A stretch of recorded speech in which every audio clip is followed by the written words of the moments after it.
Severe combined immunodeficiency. So as you can guess from the name, it's an immune deficiency. Let's say for example that you and your friend had water from the same source and the water contained germs. You did not fall ill, but your friend did. Why is it so? It is because you had an stronger immune system to fight the bacteria. What about people who do not have an immune system? Their body would take no action in response to any bacteria, and hence they would be affected by small bacteria leading to very high disorders. When there are mutations, that is change in the DNA sequence due to mistakes when the DNA is copied, in our immune system, the immune system lacks a proper development. This means that our body is not capable of fighting any disease. Severe combined immunodeficiency. So as you can guess from the name, it's an immune deficiency. Let's say infants born with a non-well-developed immune system are vulnerable to most bacteria. At first, the only idea was to isolate them in a sterilized environment. These kids were quarantined all their life. No isolation would lead to death within 2 to 3 years or some even sooner. The immune system, like any other system in our body, and fights infection and million more infections that came to our body, but we have no idea. And that's simply because our immune system was capable of fighting it.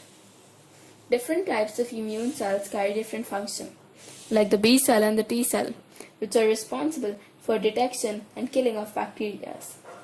But how are they formed? The bone marrow has a cell called the HSC, a stem cell, responsible for forming all types of immune cells. If these HSCs are defected, as you can guess, all immune cells will have a fault.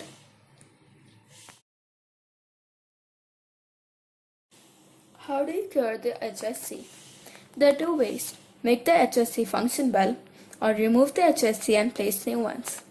For the first one, that is gene addition, the bone marrow is removed and the stem cells are purified.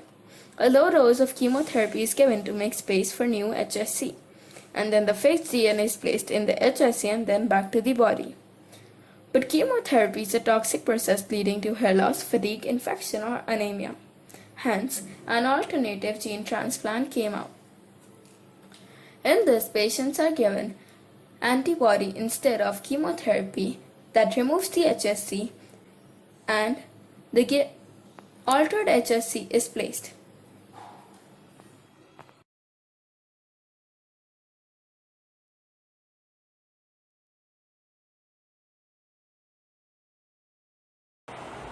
People who have Scid stay in their homes isolated, sterilized, so that they do not fall ill. We, living at this hour of COVID-19 in our homes, fighting the disease. So, imagine about those who stay in their homes for a lot of their life, and we who have to stay for only some time.